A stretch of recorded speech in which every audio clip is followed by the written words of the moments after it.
Hello everyone, welcome to my channel study studio. कैसे हैं बेटा आप सभी? आशा है सभी बहुत ही अच्छे होंगे। और आज हम आपको कराएंगे क्लास 8 का जो चैप्टर नंबर 1 है, लाख की चूड़ियाँ, चैप्टर 1। उसके सभी क्वेश्चन आंसर एनसीईआरटी की जो बुक के पीछे हैं चैप्टर के। तो इसमें सिर्फ 5 क्वेश्चन हैं। एनसीईआरटी के ओनली 5 क्वेश्चन हैं, ठीक है।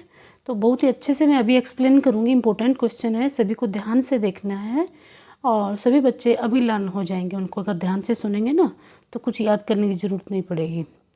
ये एक कहानी है, पीछे वीडियो में इसका चैप्टर का एक्सप्लेन करवाया है।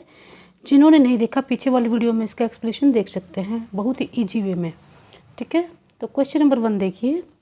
बचपन में लेखक अपने मामा के गाँव बड़े चाव से जाता था।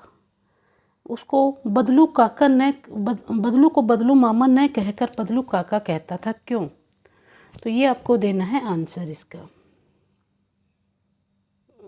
थोड़ा जूम कर देते हैं इसको बस।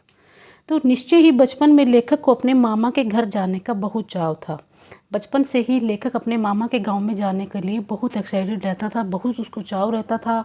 उसके चाव का कारण यह था कि जो वहाँ पे जो बदलू काका थे वो उसको रंग बिरंगी लाख की गोलियाँ बना कर देते थे।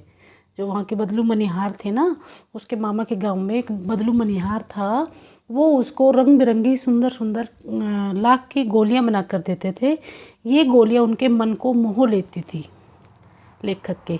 चूँकि बदलू लेखक के मामा के गांव के रहने वाला था, यानी कि बदलू है वो मामा के गांव का रहने वाला है, तो लेखक को उसको मामा कहना चाहिए, लेकिन वो उसको मामा नहीं कहता था क्योंकि दूसरे बच्चे उसको बदलू काका कहते थे। इसलिए लेखक भी बच्चों की तरह वो भी उसको बदलू मामा ना कहकर बदलू काका कहता था, ठीक है। देखो मार्च 2022 में क्वेश्चन आया हुआ है, बहुत इम्पोर्टेंट है।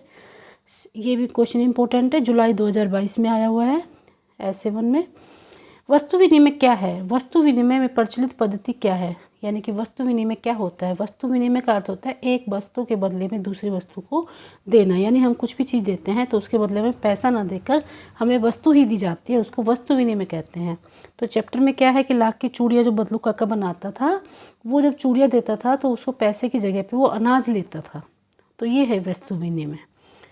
वस्तु विनिमय का अर्थ होता है एक वस्तु के बदले दूसरी वस्तु देना, अर्थात इस पद्धति में वस्तु को पैसे देकर नहीं खरीदा जाता, अपितु एक वस्तु के लिए दूसरी वस्तु को दी जाती है। यानी पैसे देकर नहीं खरीदा जाता, इसमें वस्तु के बदले वस्तु दी जाती है। वस्तु के बदले में पैसे न लेकर वस्तु ही स्वीकार करने की पद्धति को, पैसे न दे करके वस्तु के बदले वस्तु ही स्वीकार करने की पद्धति को वस्तु विनिमय कहते हैं।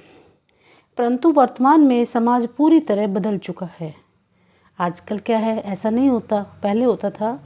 तो वर्तमान में समाज बदल गया है और यह वस्तु विनिमय की पद्धति लगभग समाप्त सी हो गई है। आज बाजार में वस्तु खरीदने के लिए पैसे की ही ज़रूरत पड़ती है, यानी वस्तु विनिमय की पद्धति बहुत ही कम हो गई है। पहले ऐसा होता था। क्वेश्चन नंबर 3 देखिए। मशीनी युग ने कितने हाथ काट दिए हैं? इस पंक्ति में लेखक ने किस व्यवस्था की ओर संकेत किया है? जब मशीनी युग आया है तो उसने, लेखक कह रहा है, बहुत से हाथ काट दिए हैं। तो इस पंक्ति में लेखक ने इस व्यवस्था की ओर संकेत किया है कि मशीनी युग के आने से जो लघु उद्योग है वो समाप्त हो गए हैं। जो घरों में लोग छोटे छोटे काम करते थे वो ख़त्म हो गए हैं। अतः हाथों से काम करने वाले जो कारीगर हैं उनके हाथों से धंधा छिन गया है। उनके जो हाथों से काम करते थे, छोटे काम करते थे, उनके हाथों से काम धंधा छिन गया है, मानो उनके हाथ ही कट गए हों। एक मशीन सैकड़ों कारीगरों का काम कुछ समय में ही कर देती है। जो एक मशीन है वो इतनी फास्ट एडवांस है कि बहुत सारे सैकड़ों लोगों का काम बहुत जल्दी से कर देती है, जिससे कारीगर बेरोजगार हो गए हैं। जो छोटे कारीगर थे वो बेरोजगार हो गए हैं मशीनी युग आने से। क्वेश्चन नंबर 4 देखिए। बदलू के मन में ऐसी कौन सी व्यवस्था थी जो लेखक से छिपी न रह सकी? देखो, जब बदलू के पास लेखक बहुत दिनों बाद आया तो वो बहुत ही, उसकी चूड़ी बनाने का काम बंद हो गया था। तो बदलू के मन में इस बात की व्यवस्था थी कि मशीनी युग के आने से उसकी चूड़ी बनाने का काम है वो बंद हो गया है, वह बेरोजगार हो गया है। यह उसके मन में दुख था, जो लेखक को बनाना नहीं चाहता था, लेकिन उसकी आमदनी का साधन था वो ख़त्म हो गया था, वह बेरोजगार हो गया था। और उसके लोग कारीगरी का सम्मान नहीं करते थे। ये दिखावटी चमक की ओर अधिक ध्यान देने लगे थे। लोग क्या है, दिखावटी चमक की तरफ ध्यान देने लगे थे। लोग मशीन के द्वारा बनाई गई चूड़ियों को ही खरीदना अधिक पसंद करते थे। ये लेखक के मन में बड़ी दुख था, लेकिन ये लेखक उसको बताना नहीं चाहता था, लेकिन ये खुद ही सामने आ गया। क्वेश्चन नंबर 5 देखिए, मशीनी युग ने से बदलू के जीवन पर क्या बदलाव आया। जब मशीनी युग आया तो बदलू के जीवन में क्या बदला। देखो, लाख की चूड़ियाँ बनाता था बदलू, तो बदलू लाख की चूड़ियाँ बनाने का काम करता था। उसके हाथ की बनी हुई जो चूड़ियाँ हैं, न केवल उसके गांव में अपितु आसपास के गांव में भी लोग खरीदते थे। उसके गांव के नहीं, आसपास के लोग भी उससे चूड़ियाँ खरीदते थे। परंतु मशीनी युग से बदलू के जीवन में बहुत अधिक बदलाव आया। लेकिन जैसे ही मशीनी युग आया तो बदलू के जीवन में बहुत अधिक बदलाव आया और मशीन पर बनी कांच की चूड़ियाँ अधिक चमकदार होती हैं।